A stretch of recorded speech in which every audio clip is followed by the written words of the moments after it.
গত পর্বে আমরা দেখেছিলাম শিয়ামো এসে লিনিয়ানকে বলে তোমার রুম রেডি হয়ে গেছে। আর শিয়ামোকে এখানে দেখে চেংজুন ভীষণ অবাক হয়ে যায়। আর লিনিয়ানকে বলে শিয়ামো এখানে কি করছে। এতে লিনিয়ান বলে আরে ও তোমার পার্সোনাল বডিগার্ড, তাই আমি যেখানে যাব আমার বডিগার্ড তো সেখানেই যাবে, তাই না? এরপর রুমে যাওয়ার সময় চেংজুন লিলিকে মেসেজ করে জানায় তুমি তাড়াতাড়ি এই হোটেল থেকে অন্য হোটেলে চলে যাও। তারপর শিয়ামও লিনিয়ানকে ওর রুমে যেতে বললে লিনিয়ানও ওর রুমে চলে যায়। আর লিনিয়ানের পেছন পেছন চেংজুনও লিনিয়ানের রুমে যেতে চাইলে শিয়ামো ওকে আটকে দেয়। আর একটি রুম কার্ড দিয়ে বলে তোমার জন্য অন্য একটি রুম বুক করা হয়েছে। এটা শুনে চেংজুন যখন শিয়ামোকে কিছু বলতেই যাবে ঠিক তখনই চেংজুনের কাছে লিলির ফোন আসে। আর চেংজুনও তাড়াহুড়ো করে ফোনটা রিসিভ করে সেখান থেকে চলে যায়। আর ফোনে লিলিকে বলে যত তাড়াতাড়ি সম্ভব তুমি এই হোটেল ছেড়ে অন্য কোনো হোটেলে চলে যাও। অপরদিকে শিয়ামও লিনিয়ানকে জিজ্ঞেস করে তুমি এভাবে হঠাৎ করে চেংজুনের সাথে ভ্যাকেশনে এলে কেন? এখনও কি তোমার মনে চেংজুনের প্রতি কোনো ফিলিংস আছে? তখন লিনিয়ান বলে কি বললে তুমি, ফিলিংস? তাও আবার চেংজুনের প্রতি? সেটা আর কখনোই সম্ভব না। আমি ওর সাথে ভ্যাকেশনে এসেছি তার কারণ হলো যাতে ও আর আমাদের বিয়ে নিয়ে কোনো কথা বলতে না পারে। আর আমি খুব ভালো করেই জানি যে লিলিও এই হোটেলেই আছে।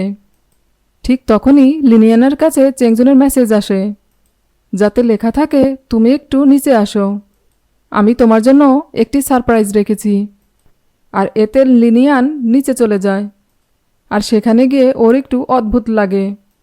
আর ঠিক তখনই ওর সামনে চেংজুন চলে আসে আর এসেই ডান্স করতে থাকে যাতে ও লিনিয়ানকে ইমপ্রেস করতে পারে।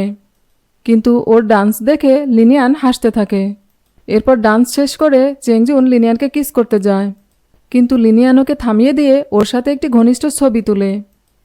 আর ছবি তোলার পর সেটা সোশ্যাল মিডিয়াতে পোস্ট করে দেয়। আর সোশ্যাল মিডিয়াতে লিনিয়ানের সাথে চেংজুনের এরকম একটা ছবি দেখে লিলি খুব জেলাস ফিল করে। আর মনে মনে ঠিক করে যে ও এই হোটেল ছেড়ে কোথাও যাবে না, এতে যা হবার হবে। আর এদিকে লিনিয়ান ইচ্ছে করেই এরকম একটা ছবি সোশ্যাল মিডিয়াতে পোস্ট করেছিল যাতে এটা দেখে লিলি জেলাস ফিল করে। এরপর রাতে যখন লিনিয়ান আর চেংজুন একসাথে ডিনার করছিল ঠিক তখনই লিলি বারবার চেংজুনকে মেসেজ করতে থাকে। আর এতে চেংজুন আর লিনিয়ানকে ওদের বিয়ের কথা বলার সুযোগই পায় না, এমনকি লিলির মেসেজেরও কোনো রিপ্লাই দেয় না। আর চেংজুন লিলিকে মেসেজের একটাও রিপ্লাই দিচ্ছে না দেখে লিলি রেগে গিয়ে চেংজুনকে মেসেজের মাধ্যমে থ্রেট দিতে থাকে।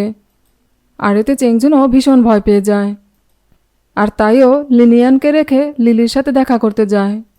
এরপর চেংজুন লিলির কাছে গিয়ে লিলিকে অনেক বোঝানোর চেষ্টা করে যাতে লিলি এই হোটেল ছেড়ে অন্য কোনো হোটেলে চলে যায়, কিন্তু লিলি তাতে কিছুতেই রাজি হয় না, বরং উল্টে চেংজুনের সাথে রোমান্স করতে যায়।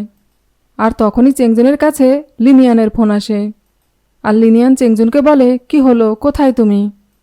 তোমার এত দেরি হচ্ছে কেন? এদিকে খাবার তো ঠান্ডা হয়ে যাচ্ছে, তাড়াতাড়ি চলে আসো প্লিজ। তখন চেংজুন লিলিকে রাগ দেখিয়ে তাড়াহুড়ো করে লিনিয়ানের কাছে চলে যায়। আর সেখানে যাওয়ার পর লিনিয়ান চেংজুনকে বলে এত দেরি করলে কেন তুমি? তখন চেংজুন লিনিয়ানকে বলে আর বলো না, খুব জটিল একটা বিষয় হ্যান্ডেল করছি তো তাই একটু দেরি হয়ে গেল। এতে লিনিয়ান বলে আচ্ছা ঠিক আছে। এই বলে দুজনে একসাথে ডিনার করতে থাকে। আর তখন আবারও লিলি চেংজুনকে মেসেজ পাঠাতে শুরু করে। আর এইবার লিলি চেংজুনের ওয়াশরুম থেকে লিলির একটি ছবি পাঠায় আর বলে তুমি যদি এখনই আমার কাছে না আসো তাহলে এই ছবিটা আমি লিনিয়ানের কাছে পাঠিয়ে দেব। এটা দেখে ভয়ে চেংজুন আবারও তাড়াহুড়ো করে লিলির কাছে ছুটে যায়। আর সেখানে গিয়ে চেংজুন যখন লিলিকে কিছু একটা বলতেই যাবে তখনই লিনিয়ান চেংজুনের রুমের বাইরে দাঁড়িয়ে ডোরবেল বাজায় আর বলে চেংজুন আমি খুব ভালো করেই জানি যে তুমি রুমের ভেতরেই আছো, তাই দরজাটা খুলে দাও প্লিজ।